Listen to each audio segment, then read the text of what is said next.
Hi everyone, I am Rahul Kumar. Now, recently the Central Electricity Authority, Ministry of Power, released a new publication titled Report on Optimal Generation of Mix 2030 version 2.0. This is an updated version of the report published in 2020 titled Report on Optimal Generation Capacity Mix for 2029-2030. The report highlights the changes expected in India's energy mix with the decline of coal share and rise in renewable energy sources. Earlier, the CEA released the latest draft of the National Electricity Plan 2022-27.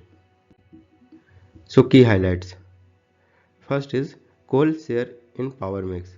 The coal share in power mix is projected to decline from 73% in 2022-23 to 55% in 2030. Impact on coal users. Although the share of coal in power generation is set to reduce its obsolete terms, coal power capacity and generation will increase between 2023 and 2030.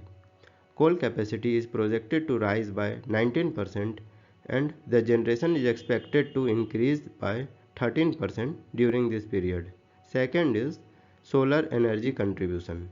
Solar energy is expected to playing a significant role in power mix, lifting overload.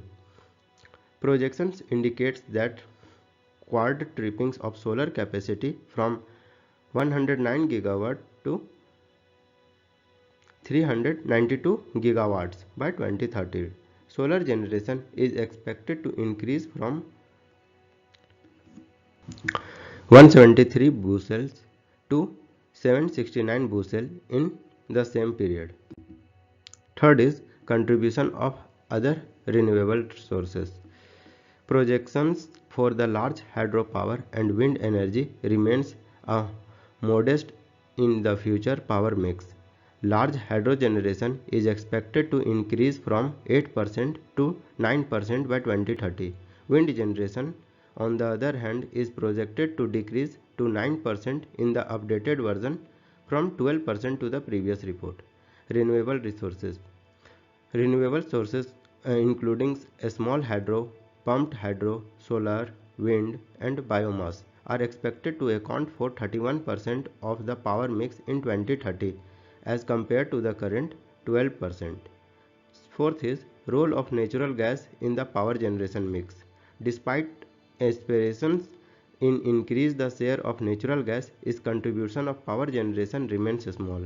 The report estimates a likely to retirement of 2,221.5 megawatts of coal plants by 2030, with 304 megawatt set to be retired during 2020 to 2023.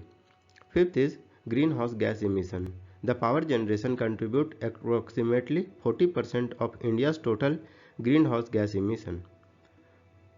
Power sector's emissions are projected to rise by 11%, reaching their 1.114 gigatons carbon dioxide in 2030, accounting for 10% of the global power sector emission. Sixth is climate commitments.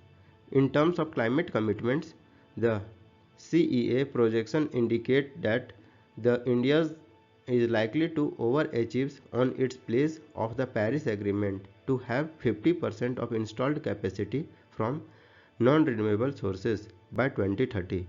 As per the report, India's share from capacity of non-fossil sources will be 62% by 2030. The share will be 64% if nuclear power is considered. So, what is the India's target of renewable energy in power generation? First is energy target. 75 gigawatts energy from capacity by 2022, in which 100 gigawatts from solar power, 60 gigawatts from wind power, 10 gigawatts from biogas power and 5 gigawatts from small hydro power. Second is 500 gigawatts non-fossil fuel based energy by 2030, announced by the Prime Minister Narendra Modi at COP26 summit. Third is 50% of the electricity from non-fossil fuel sources by 2030, placed in India's nationally determined contribution under the Paris Agreement. Second, global ranking.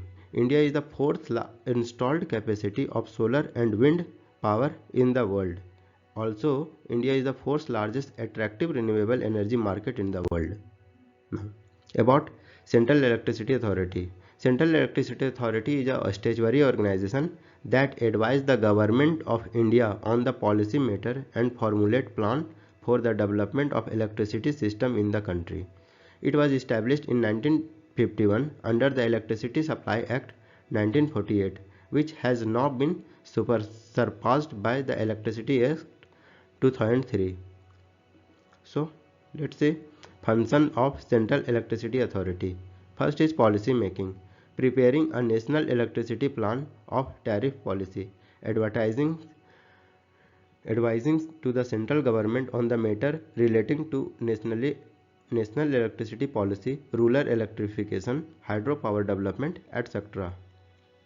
Second is technical standard, specifying the technical standard for construction, operation and maintenance of electrical plants and electric lines, specifying the grid standard and safety requirement of operation and maintenance of transmission line. Third is data collection and research, collecting and recording the data on generation, transmission, distribution and utilization of electricity and promoting research and development in the field of electricity. Fourth is implementation, monitoring and coordinations, monitoring and implementation of power project and schemes, coordinating with state government, state electricity board, regional power committees, etc. on the matters relating to electricity. So, what are the Indian initiatives of power generation from renewable sources? First is solar power. Government have initiated three missions: National Solar Missions, International Solar Alliance and Kusum Yojana, PM Kisan Urja Suraksha Evam Uthyam Mahabhiyan. Second is wind energy. For wind energy, government has initiated National Wind Solar Hybrid Policy, National Offshore and Wind Energy Policy. Third is hydropower, National Hydrogen Policy and renewable energy status. Fourth is hydrogen. Government had initiated two schemes regarding this. First is National Hydrogen Energy Mission. Second is National Green Hydrogen Mission. So, what are the challenges to adopting renewable energy? First challenges is intermittency and variability. Renewable energy sources are intermittent and variable due to weather conditions. Matching the energy supply with the demand and maintaining a grid stability becomes challenging. Grid integration.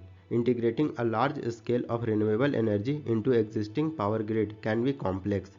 Upgrading grid infrastructure and balancing mechanism is necessary to reliable power supply. Third is land and resource availability. Scaling up renewable energy installation requires a significant land and resource availability. Identifying suitable locations, acquiring land and addressing environmental concerns be challenging. Fourth is transition from coal dependent economy. Coal is still dominant power sector in India as it accounts for about 70% of the electricity generation. Also, coal sector in India estimated to provide about 1.2 million direct jobs and up to 20 million of indirect and dependent jobs. The transition from it can lead to a job losses in the coal sector, and ensuring a smooth transition for affected communities need to be addressed. So, if you want to download this PDF, please check in the description below. And thanks for watching friends, and don't forget to subscribe, share, like and comment.